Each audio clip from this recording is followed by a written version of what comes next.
All right, here is my submission for assignment number 3, the Identity Project.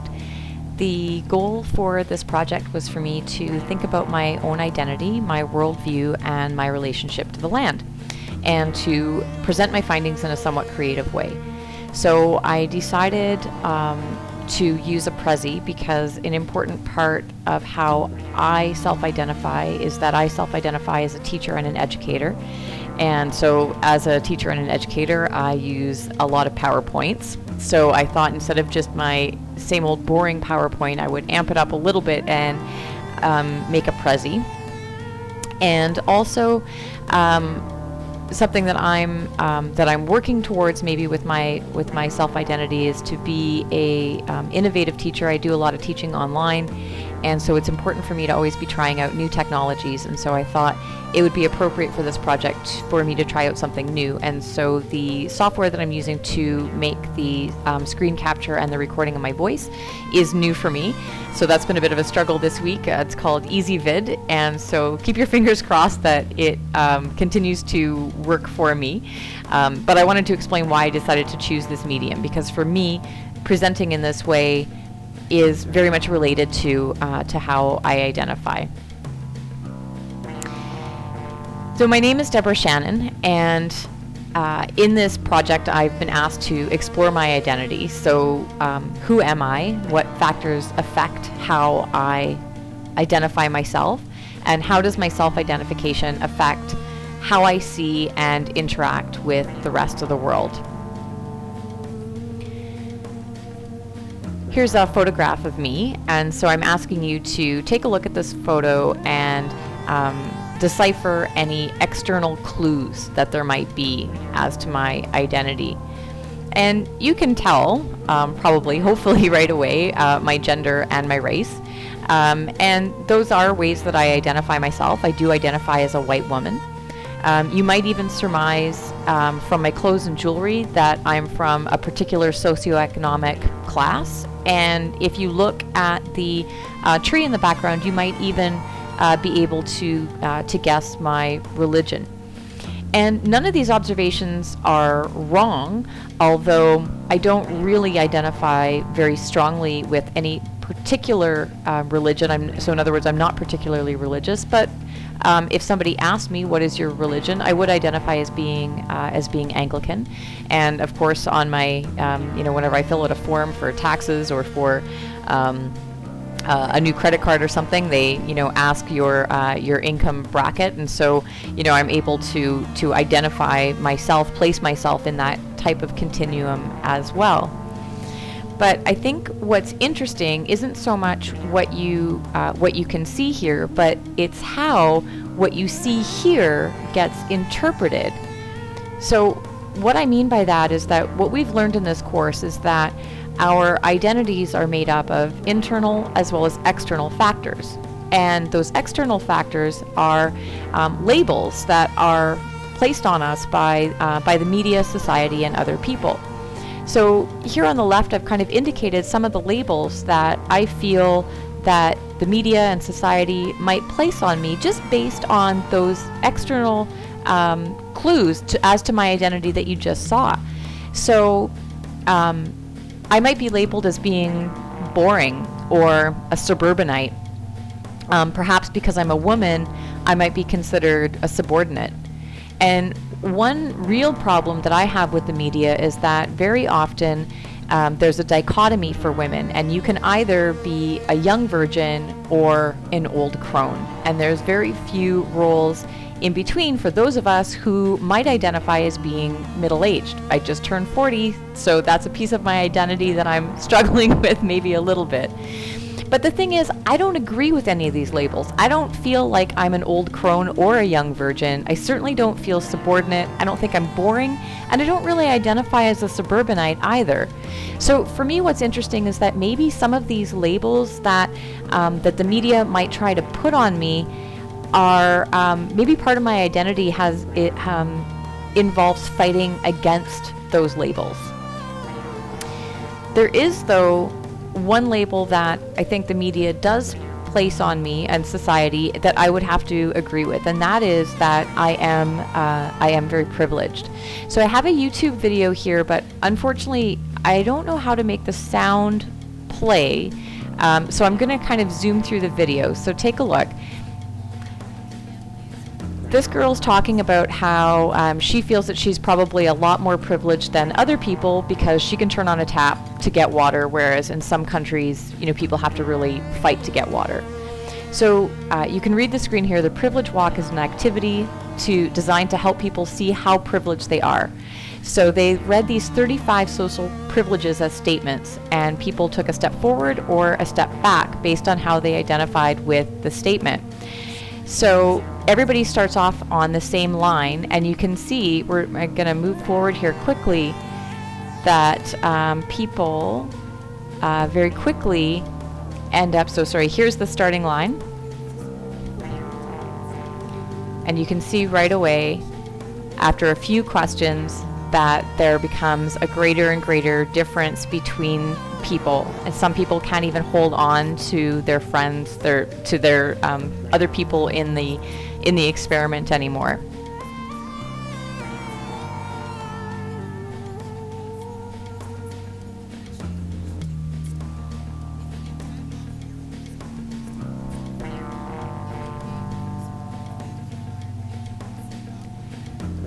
So while I was watching this, I was trying to imagine where in this continuum of privilege would I be, and I realized that I would be right up at the top.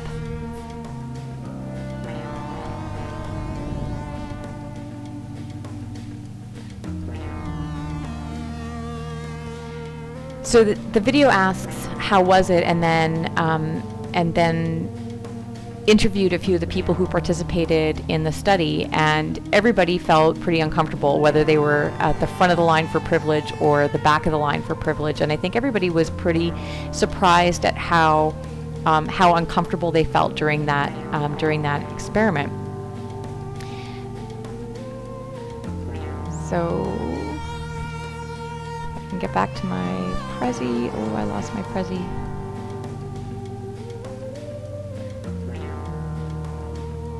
Aha, there we go. So I took a look at those, the 35 statements that they asked those people, and I went through them myself. And for those 35 statements, do you know how many steps backwards I took? One. And the only one was, if you had a job during your high school and college years, take one step back. In high school and college, I worked part-time at the library, and it was a part-time job that I really loved. All of the statements that I've put in bold are statements that I agreed with and was able to take a step forward. All of the other statements were statements that were not true for me, and so I didn't step forward or backwards for those. So this was, I wasn't totally shocked, because I do definitely feel like I come from a place of privilege. I have had a lot of privileges in my life, but it was interesting to see how much privilege I have, perhaps compared to other people in that experiment. That I stepped forward actually 20 times, and I only stepped back once. What was also interesting in that video was that one of the people who was stepping forward quite a lot said that she felt, that you had to justify it. So you'd say things like, well, my parents never worked nights, but they worked really, really hard, or, well, I was offered a job, but I didn't take it, or I would have got the job anyway, where you try to justify these statements of privilege because it's uncomfortable to own those statements. So that's one of the ways that is, I think, a piece of an external factor that contributes to how I identify. And I said that it was from media society as well as other people. And I think the more, other people could be society, but other people who I consider friends and family I think the ways that that they might label me are much closer to the ways that I might label myself. So although with those external factors, some of them I don't put too much stock in. I don't put a lot of stock in what the media says about me. But maybe a part of my identity is fighting against those labels. But here, for internal factors, these are ways that I identify myself. And so you can take a look at my Wordle there. And some of the images around here, I was thinking about how we were talking about how you have sort of external signs and symbols of like external expressions of the things that you identify with most closely. And so when I was kind of looking around my house and I was thinking, okay, well, what around here speaks to my identity? And I have had the opportunity to travel a lot, and I have a lot of masks around my house. Whenever I've gone to a country, I try to buy a mask from that place. I also recently got married, and I feel very strongly in my identity as a wife and as a partner to my husband. And there's a lot of photographs of our wedding around the house. We've also recently just upgraded our study, which is where I'm sitting right now. And in front of me is a huge wall-to-wall, floor-to-ceiling world map in front of me. And then on my left-hand side is a wall-to-wall IKEA bookshelf that is just stuffed full of books. So these are all things that are really close to my heart and part of my identity. The other thing that's happened to me recently, so I thought it was interesting that, that we learned in the module that our identities can change over time, or the way that we identify changes over time. Certainly when I was younger, I never would have considered myself to be an athletic person or a competitive person at all. In fact, I was very shy and I stayed away from competition as much as possible. But now I find myself forcing myself to go into competitions, and I've recently gone into a number of fitness competitions, and I do consider myself a competitor. I've discovered in myself that I do have a very strong competitive spirit. When I was doing this Wordle, one of the things that I found really difficult was I kept coming up with adjectives, oh, I'm really organized, or I'm a perfectionist. And it was starting to sound a little bit like a job interview, like I was trying to sell myself for a position or something. And so I worked really hard to take away those adjectives and instead come up with roles. So if I said that I was organized, well, where's a role? Where do you prove that you're an organized person? So my Wordle, I tried to come up with roles. And it made me think, while I was thinking about these roles, in one of my classes, I'm doing a book called The Absolutely True Diary of a Part-Time Indian. And if you haven't read it, you have to. It's a young adult novel and by Sherman Alexie, and it's hilarious. It's really funny. It's a quick read. It's very enjoyable. And in it, the protagonist, whose name is Arnold, he lives on the Spokane Indian Reservation, and he decides to go to school in the all-white high school in the neighboring city because he thinks he'll get a better education there. And at the end of the book, so a lot of the book is about Arnold identifying, is he a native kid? Is he a white high school student? Who is he? And of course, he's accused of being an apple, red on the outside and white on the inside. And so he's an adolescent boy, and as all adolescents do, he's struggling with his identity. And towards the end of the book, he says, what he realized was that he belonged to many tribes. And I really like that expression. And what I realized while I was doing this, that I also belong to many tribes. I belong to the traveler tribe, and I belong to the teacher tribe, and I belong to the wife tribe and the daughter tribe. And I also belong to the tribe of hikers and political activists. And it was really cool to realize that that there are so many different groups that I belong to.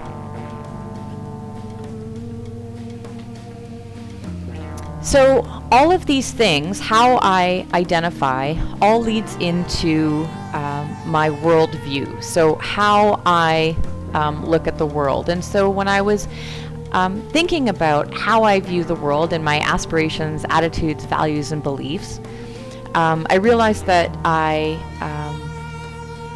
have a liberal attitude, I suppose, insofar as I'm a big believer and supporter of culture and literature and art.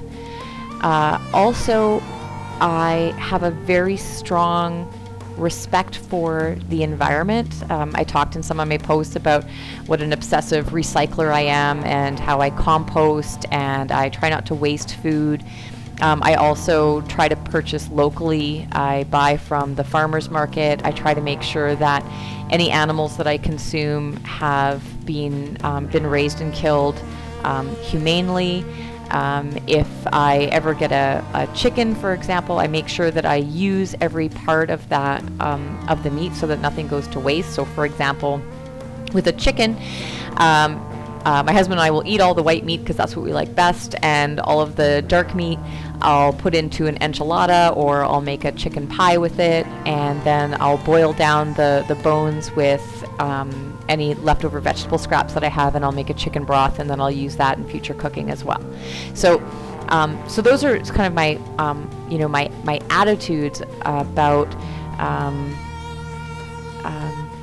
how I live. And I guess all of this, it's really hard to separate because that also belies my values, right? So to try to separate my attitude from my value and my beliefs and my aspirations, I don't know, I struggle with that. I believe that you should do unto others as you would want done unto yourself. And I guess maybe some of that comes from my identification as being Anglican, even though I said, no, I don't feel like I really strongly identify as Anglican. Maybe a lot of those teachings have ingrained themselves in my belief system. I also believe in and I value hard work and education and participation, being an active participant in your life. These are all things that I value, and I believe that if you put in effort, you can get out success. And so in terms of my aspirations, now I'm I'm firmly entrenched in my career. I want to get better and better at all of the things I do. I want to become a better and better teacher. I want to become a better and better activist. I try to promote eating locally and buying locally. I try to promote good health and fitness. I'm hoping to make myself more fit as well, and not just physically. We were talking in a previous module about the 4 aspects of a person, and a question was, which one of these do you feel is maybe a little bit out of balance for yourself? I felt like maybe my heart was a little bit out of balance, and I thought about that, and I'm now taking yoga classes because I thought, well, maybe that's a good way for me to connect my mind and body and heart a little bit more and get those more in balance. So I guess maybe that's one of my aspirations. I'm working on that balance piece. So now we come to my relationship to land, and so of course my worldview is going to contribute to how I view land, but I think also my relationship to land contributes to my worldview. I think it's a cyclical kind of process. It's not just linear. So the couple of pictures that I have here, these are my camp at Mackenzie Beach. And some of my tribe is there. These are friends of mine. You can see in the first picture. So in the first picture, you can actually see the cabin, and the second picture is a view out from the cabin towards the lake. And I thought I would put these up because I thought I'm going to tell you a story now. And so the story is about about how my camp came to be in my family. And so it's a bit of a family legend. So here it goes, that my great-grandfather built this cabin in a place that is now called El Dorado Beach. Unfortunately, he didn't buy the land. He just built the cabin there, so he was technically a squatter. And then at some point, somebody bought the land, and the family story is that it was Americans who bought the land. And I don't know if that's actually true that it was Americans, or if people just said Americans because they were trying to underscore how evil and capitalistic it was of somebody to buy this land. So anyways, somebody bought the land, and they said to my great-grandfather, you need to leave and get your cabin off of it, and he was furious. So he waited until winter, and he dismantled the cabin, and he put it on sleds, and he took it across the ice on Lake Superior to a place that is now known as Mackenzie Beach, which is where the camp sits now. And so he re-erected it, the camp there at Mackenzie Beach. And he was a cantankerous old guy from what I understand, and he left the camp to my mother, her sister, and a cousin. Now, the cousin lived in southern Ontario. He wasn't interested in the camp at all, so my mother and her sister bought him out. And then my uncle wasn't interested in the camp at all. It was too old, it was too small, he didn't want to share. And so he kind of strong-armed my aunt to give up her portion of the camp. So my parents had to buy her out as well. And so when I was growing up, I actually hated going out to camp because I didn't know anybody there. And I'm an only child, so I always felt really isolated. And I wasn't particularly comfortable outdoors. I wasn't a good swimmer. And I wasn't an athletic, outgoing kid, so I'd mostly just try to find a place inside to read. And for my mom, it was just work. We'd go out there specifically so that she could mow the lawn and water the flowers, and then we would go home. We never went out there to enjoy ourselves. A few years ago, my dad passed away, and then the question was, what are we going to do with this camp? And I suggested to my mom that she should sell it. I said it's too much work and it's too much money. Property taxes go up every year, insurance goes up every year. It just seemed like a drain, a huge physical and economic drain. And I thought, it's weighing us down. Let's just sell it and get rid of it. But she said she wanted to wait a year before she made any big decisions.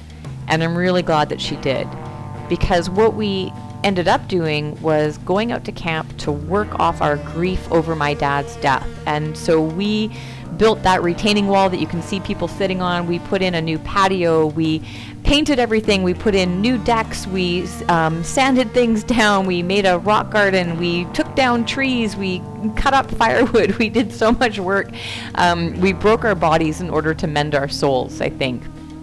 And we loved it. It was a great opportunity for my mom and I to bond and to be productive and to prove to ourselves that we could manage this land even without a man to help us. This was before I met my husband and got married.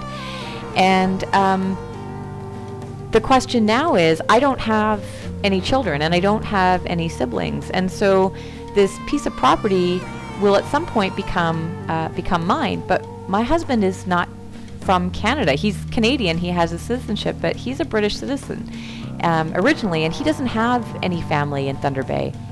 And so it worries me sometimes what's going to become of this piece of land, which now means so much to me. It's been in my family for generations. It was a critical piece in how my mother and I survived my father's death, and enabled us to bond as adults. And so I worry sometimes, what am I going to do with this piece of land? How am I going to reconcile this ownership of this piece of land that means so much to me with what I'm hoping for my future? So I hope that story has given some insights as to my relationship with the land, and as well, I've talked probably ad nauseum now about my recycling, and I go kayaking and I go hiking, but for me, the land is a place, a spiritual place where you can heal yourself, and that part of the land is very important to me. So there you have it, the hidden depths of Deborah Shannon, of me. And so now you know a little bit more about me than you maybe knew at the very beginning, when all you had was a picture to go on. And I hope you feel that a picture just scratches the surface of who I am. Thanks very much for listening.